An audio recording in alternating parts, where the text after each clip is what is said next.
Good morning. I just wanted to make a quick video because I think it would be easier to explain what I'm trying to explain if you can visually see it. I know that would be very hard over just emails and text messages, and I know you don't have time to be messaging me back and forth all day, and I also have things to do. So, we're going to do a quick little video that will at least help explain some of my processes. So, this here is the original proof, totally unedited. Nothing's been done to it. All I had done was slightly brightened it just so you could, see how you looked a little bit better. Now, from there, what we move into, Photoshop works in layers, and I won't bore you with the technical side of things, but I do all of my steps in layers. I'll do, my brightness and color toning first. Then I'll go into some skin. Then I'll go into some hair removal, things like that. And for the sake of this, you should be able to see my cursor just fine. You'll have little stray hairs like these here that will be a little distracting. Nothing major. Everybody has that. This isn't anything exclusive to you. I'm just pointing it out so you'll see the work that we do. You'll even have some of these little just slight dust marks that you'll pick up on clothing, little pieces of hair, even little white things here like that. We all deal with it. Totally natural. So the next step of my editing process was to get the toning under control. You can see here where the blue looks good. Now it's a little more vibrant and deep.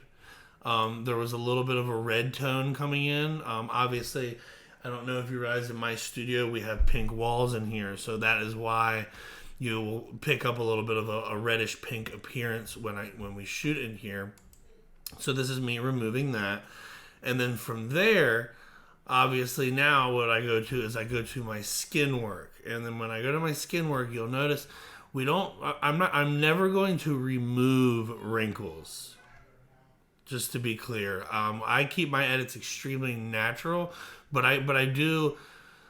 It's like the opposite of enhancement, I guess, would be, just since you use that word, I'll reference it that way.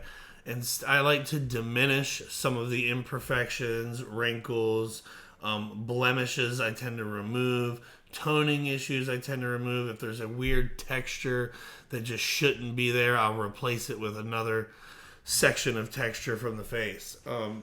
So anyway, with that being said, this layer that I'm going to now click and activate was all the skin work I had done. And you're really going to see most of it, in this area of the face. And I think you'll see pretty quickly. So that's where we are now. The hair has disappeared. So has all the stuff on the jacket. Everything's smoothed out. Everything looks perfect. So we have and I know you had said you felt like it looked almost exactly the same as it did in the proof. And I just figured that this would be the easiest way to show you that this was the original proof you were sent. That's the final image that was delivered. One thing I am going to do right now in the video is here is a screenshot of this in case for some reason my video's quality doesn't come through well. I have problems from time to time. And then here is another screenshot of the final one. I will include that in the email that I will be sending you back here shortly. As far as the head goes, I have adopted the headshot techniques and lighting techniques of what I consider to be the best headshot photographer in the world. His name is Peter Hurley. Peter Hurley is leaps and bounds beyond what I am, but what I'm trying to emulate is him. He is somebody that I borderline idolize. And with that being said, he chops off the tops everybody's head. And the reason why we do that is because I don't know if I can get a grid. How do I get a grid to show up on here? I really don't even know.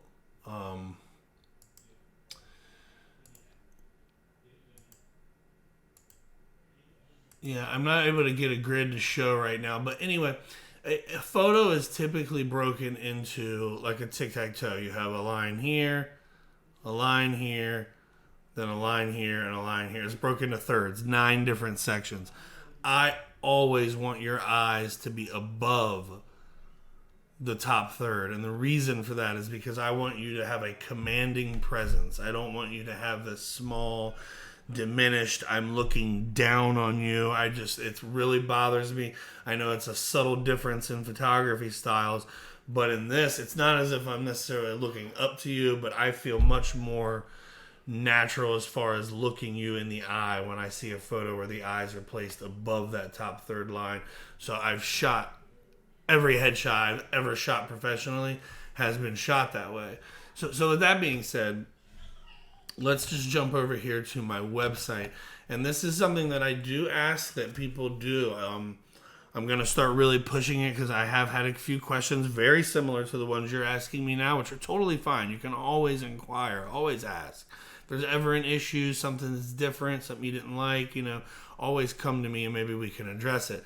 The problem with the head is that I'm always going to cut the head off. I don't do that after I shoot. That is part of how I actually shot the image. So there is no recovery of the top of the head because I shot with the crop that I wanted in mind. I tried to do as little editing as possible as far as that type of stuff goes, because when you crop, you lose pixels, which means you lose quality, and that's not what we want. We want everybody looking sharp. So I just wanted to go through, and we're going to do a quick scan through my website, and this is my headshot portfolio section. Let me get that out of here. And you will notice, we'll go through these, and I mean, it's just the slightest of the top of the head. Just a little bit. I want those eyes, and if you notice how high the eyes are in the photo, they're in the top third of the photograph. Always. Always. That's a little, even this is my son when he was little. Even this, well, he's still little, but even this is a little low for the eyes, but that's about on the line. Again, above the line. Above the line. Above the line. Well above the line. That's even getting a little lower than I like, but it's still right about on the line.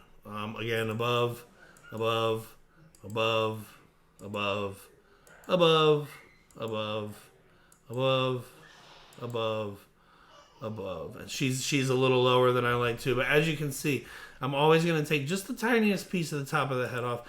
But I find that it doesn't really matter. People don't need to see over your head anyway. It's not going to change your appearance whatsoever, at least in my opinion. And like I said, I have adopted that guy's style, and that this is just how I shoot. So I do. Normally I send out photography contracts. I did not send them out to you guys coming from Julie and everything. I just totally spaced on sending some of the stuff I would have normally sent to have you sign. And most of my contracts do state that by accepting my terms and agreements, you have familiarized yourself with my work, and that may not have been the case this time, and that's also okay. It's not a problem, but I just wanted to give you a visual of why things were done the way they were done, how they were done, and hopefully this brings some clarity to it. I do appreciate your guys' prompt payment, and it looked like you guys did tip me as well, which I always greatly appreciate. If there's anything else you guys need, please feel free to let me know. If there's any minor adjustments that need to be made on some of the photos, let me know. Anything really outside of what's already been done, other than something extremely minor, will incur additional costs because, like I told you guys, I do outsource my photos to the professionals. They are very good at making this look natural. So just keep that in mind. And if you need me, you have my number, you have my email, whatever you want. You can call me, email me, whatever's fine. I hope you enjoy the rest of your day, and hopefully this video will help just explain the process a little bit on why I do what I do and how I do what I do. Have a good day, Gene.